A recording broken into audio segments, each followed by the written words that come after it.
sifa. Ewe Baba, we Bwana Baba, pokea sifa.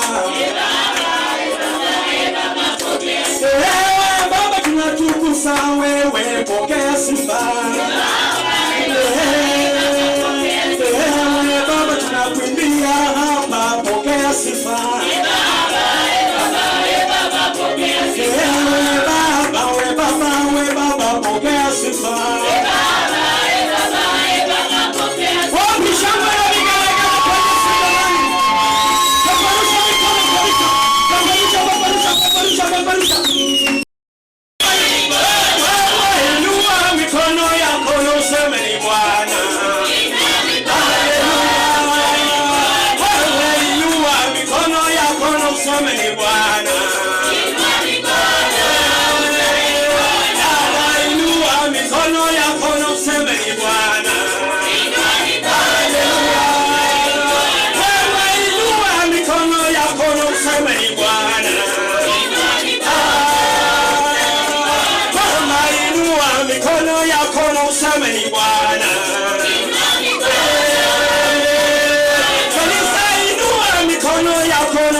Bwana asifiwe sana. Just a new year. Mwaka mpya huu with the new things. na vitu mpya. You are just going to be blessed. Naenda kubarikiwa. Whether you like it or not. Bende kama usipende. Provided you are here. Maana uko hapa. You didn't hear me. Haujasikiza hii. Allow me repeat. Niruhusu nirudie tena. Because you came. Sababu umekuja. You are going to be blessed. Naenda kubarikiwa. Amen. Whether you like it or upende ama usipende. It's going to happen. Itatendeka. Praise Jesus. Yesu asifiwe. I'm coming up with a subject that will change your life completely. Nakuja na kusema kwamba kubadilisha maisha yako kabisa. This year, na mwaka huu, you are going to move in a different dimension. Unaenda songa katika njia tofauti. Whether the devil likes it or not, ndani apende asipende, you must conquer. Lazima usonge. Because we are also keeping time this year. Sababu pia tunalinda saa mwaka huu. Let us begin. Wacha tuanze. We are only reading one scripture, not two. Tunasoma tu andiko moja sio mbili. Other supportive scriptures na tunataja tu. Zile andiko za kusaidia tutakuwa tunatamka tu. But they give us, lakini zinatupa, is in the book of Acts. Katika kitabu cha Matendo ya Mitume, the book of Acts number 11. Matendo ya Mitume 11 verse 22 to 26 hadi 26. You can just read. Acts number 11 22 to 26.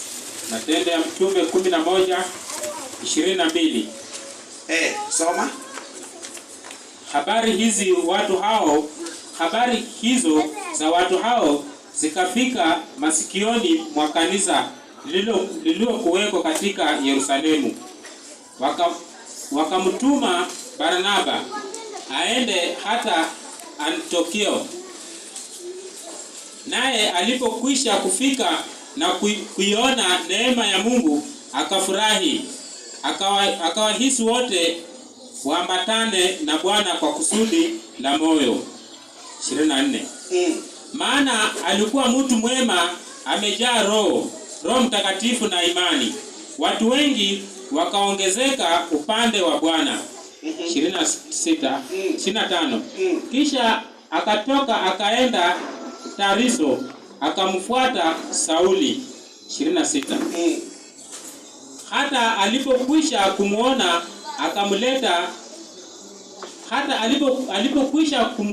akamleta akitionukia. Ikawa kwa muda wa mwaka mzima akakusanyika pamoja na kanisa na kuwafundisha watu wengi, na wanafunzi waliitwa Wakristo kwanza hapo Antiokia.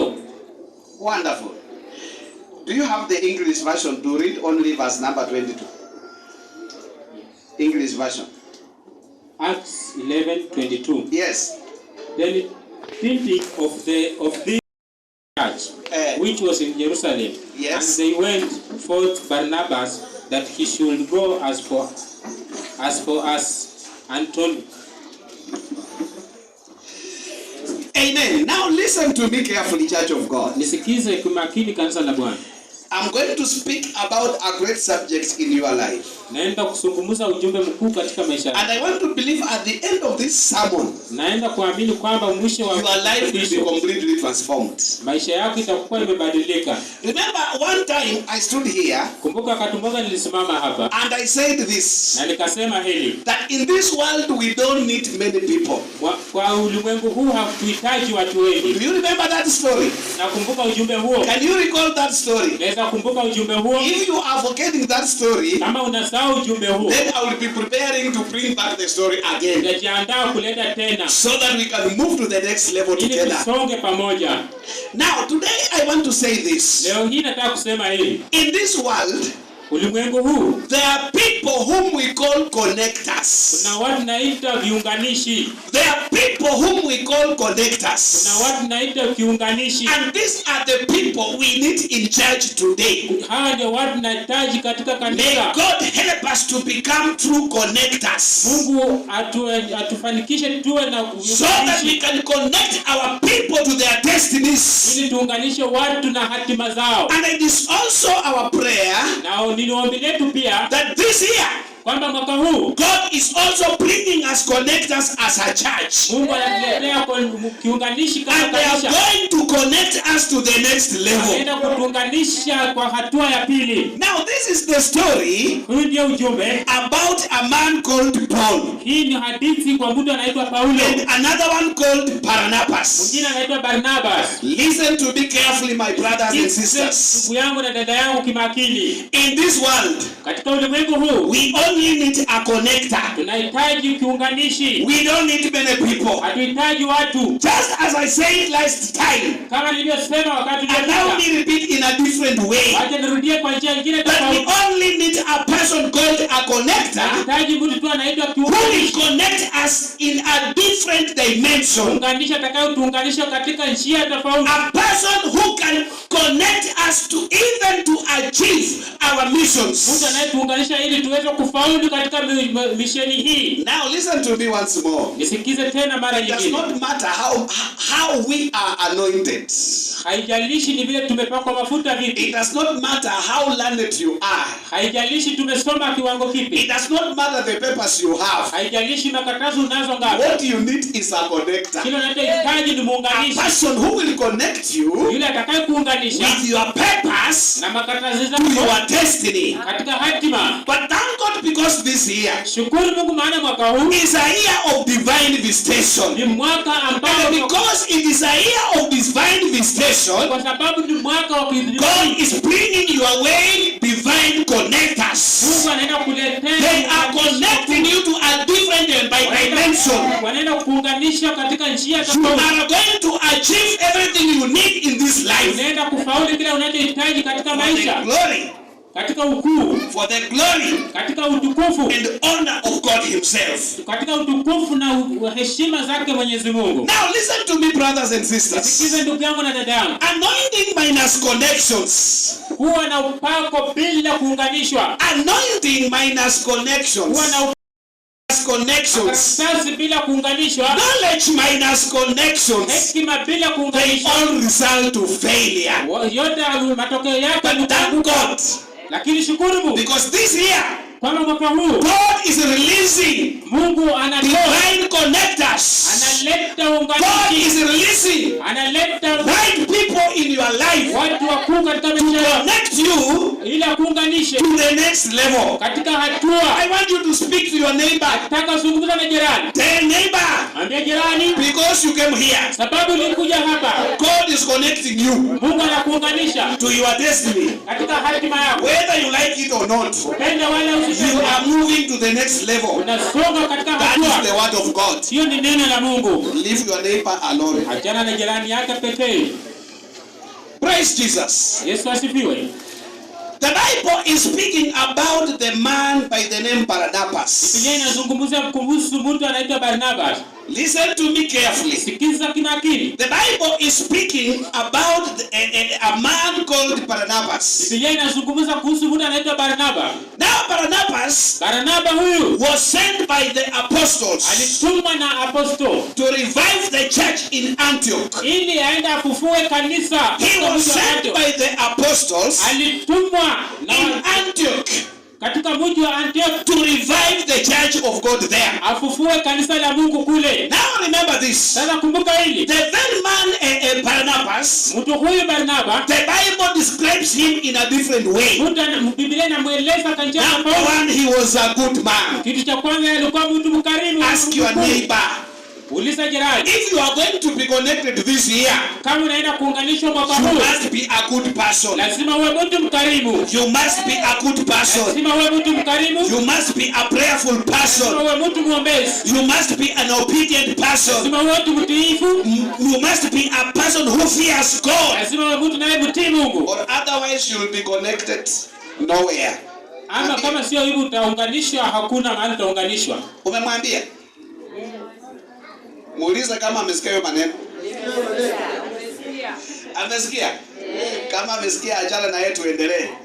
The Bible says this. Biblia inasema hili. That Barnabas huyu was a good man. yeye alikuwa mkarimu sana. Barnabas was an encourager. Yeye alikuwa mtu wa kutia moyo. Ask your neighbor. Uliza jirani. How many people did you encourage last year? Ni watu wangapi ulitia moyo If kama you uliita? encouraged nobody, Kama ulitia moyo. now the year is here. Sasa mwaka ndo huu. Begin encouraging people now. Kutia watu moyo sasa. Become like Barnabas. Kama Barnaba. A person who can encourage Mtu others. anayetia wengine moyo. The Bible says this. Inasema hili. He had the spirit of connections. Alikuwa na roho ya unganishi. Number one, he was a good man. Cha kwanza alikuwa mkarimu. Number two, he was an encourager. Yeye alikuwa mtu wa kutia And moyo. number three, he had a spirit of connections. Yeye alikuwa na roho ya unganishi. In this year Mwaka 2024, huu 2024 move with people who have spirits of connections. songa na watu walio na roho ya Don't kuunganisha. just move with common people. Songa na watu wa You kawaida. will become a common person. Kwa mtu wa kawaida. And we are refusing to be common Mtu people wa kawaida. because we need to move to the next level. Tunapaswa tusonge katua. Barnabas Barnaba was a good man. alikuwa mtu mkarimu. Alikuwa mtu wa kutia moyo. He had the spirit of connections. Alikuwa na roho wa kuunganisha. Now listen to me carefully. Sikiza kimakini. One time, Wakati mmoja Paul was in Antioch. Paulo alikuwa katika mji wa Antioch. Listen to me carefully. Nisikize vizuri. Because you miss this, Sababu ukikosa hili, you won't get the whole point. hautapata ujumbe wote. Now listen to me carefully. Sasa sikiza kimakini. Brothers and sisters. Ndugu na dada. One time, Wakati mmoja Paul was in Antioch. Paulo alikuwa katika mji wa Antioch. But he left to the village. Na akatoka akaenda kwenye kijiji. Listen to me once again. Sikiza mara nyingine One tena. time, Wakati mmoja Paul was in Antioch Paulo alikuwa katika mji wa Antioch doing the good work of God. akifanya kazi ya ukarimu ya Mungu. But he left back to the village. Akaondoka akaenda kwenye kijiji. We are not told why he left. Hatujaelezwa ni kwa nini But at alitoka. the end of this, Lakini mwisho wa we haya will come to understand. utakuja jua. Remember, Kumbuka, this is the same Paul who met Jesus. huyu ni Paulo yule aliyekutana na Yesu. Do you remember when he was being called a Saul in those days? Unakumbuka wakati alikuwa anaitwa Saulo siku zile? At that time he was a devil worshipper, Siku hizo alikuwa mtu wa kuabudu persecuting Shetani. Christians, Lakini sasa amebadilika, ni killing Christians. alikuwa anaua Wakristo. But when he met Jesus, Pale alikutana na Yesu, things turned around. vitu vilibadilika. So he became a man of God. Akawa mtu wa wa Mungu. Remember, Kumbuka, it is the same Paul ni Paulo ile tu who met Ananias. aliyekutana Anania. When he was blind, Wakati Anania alikuwa it kipofu, was Ananias wakati Anania that prayed for this man Paul ndiye aliomba kwa ajili to ya Paulo receive back his sight. ili apate kupona. Now listen to me. Now listen to me. Sikiza sasa. Paulo, a man who had met Jesus, mtu aliyekutana na Yesu, a man who is now full of the anointing, mtu sasa amejawa na upako, but he had gone back to the village, ameenda kwenye kijiji, planting tomatoes and onions. sasa anapanda vitunguu na nyanya. You are not understanding. Hauelewi hili. Ask your neighbor if he is getting this. Uliza jirani kama anapata hili ujumbe. This is a man Huyu ni mtu who met Jesus. aliyekutana na Yesu. This is a man Huyu ni mtu whose life was completely transformed. maisha yake yalibadilishwa. This is a man Huyu ni mtu full of the anointing, ambaye amejazwa upako, but he is in the village lakini kwenye kijiji looking for his rabbits, anaangalia sungura wake, taking care of his rabbits, anachunguza sungura wake, chicken na kuku and sheep. na kondoo. He left the mission. He left the mission. Ameacha kazi. Now listen to me. Nisikize.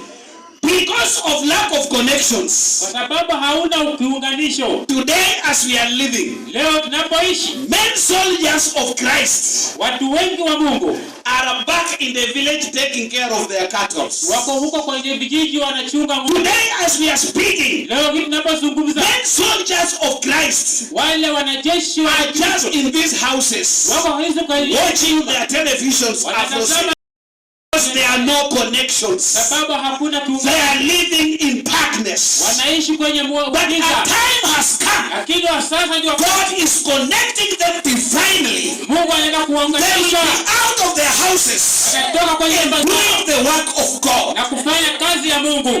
The devil is a liar. Shetani ni muongo. They must be back on their duties. Lazima warudi kwenye kazi zao. Now this is why God has chosen to identify this gift in the church. Sasa hii ndio Mungu amechukua kujundisha kanisa katika This is the reason why kwa sababu God has chosen to identify this gift in the church, Mungu ameamua kuonyesha kipaji hiki kanisa, so that the church can identify such a people ili Mungu akaweze kujua watu kama hawa and connect such a people. na unganisha watu hawa. And that is why this year, Na sababu mwaka huu some of us here, wengine wetu we hapa are connecting you. tunaenda kuwaunganisha. We are connecting you. Tunaunganisha Because God is opening ways. sababu Mungu anafungua njia. International doors are opening. Mungu anafungua njia Begin kwa looking taifa. for your passport today. Anza kuangalia kipaji Because things are happening. sababu vitu vinatendeka. You may not understand. Labda hautaelewa. Praise Jesus. Amen. Praise Jesus. Amen.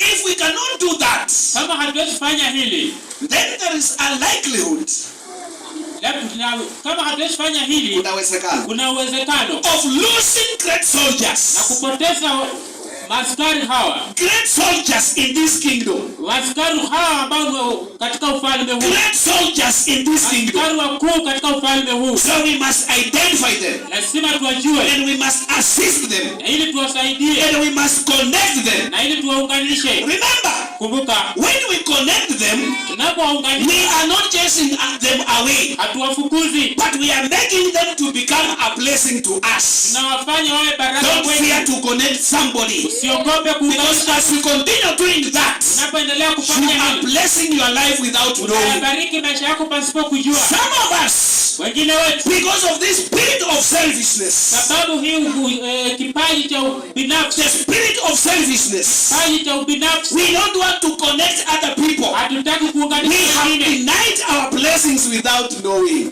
Tunafungia baraka zetu bila kujua. But now God is reviving His church. Sasa Mungu And anafungua now kanisa. God is sending you Sasa Mungu so anakufungua that you can become a connector, ili ukue even kumuunganisha. as you bless your life in direct. Unapobariki maisha yako pasipo kujua. You may not understand. Labda hauwezi elewa. Ask your neighbor, are you getting this? Uliza jirani, unapata hili? The Bible says this.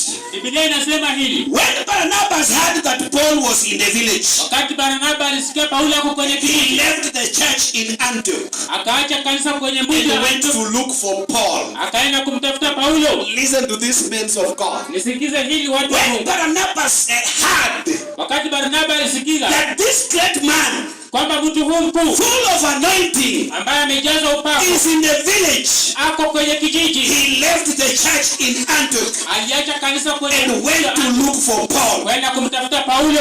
How many of people have backslided and they are doing nothing at their homes? Wangapi wameanguka na wanafanya hakuna kwenye vijiji? Na wewe unafanya hatua gani kwa fikia?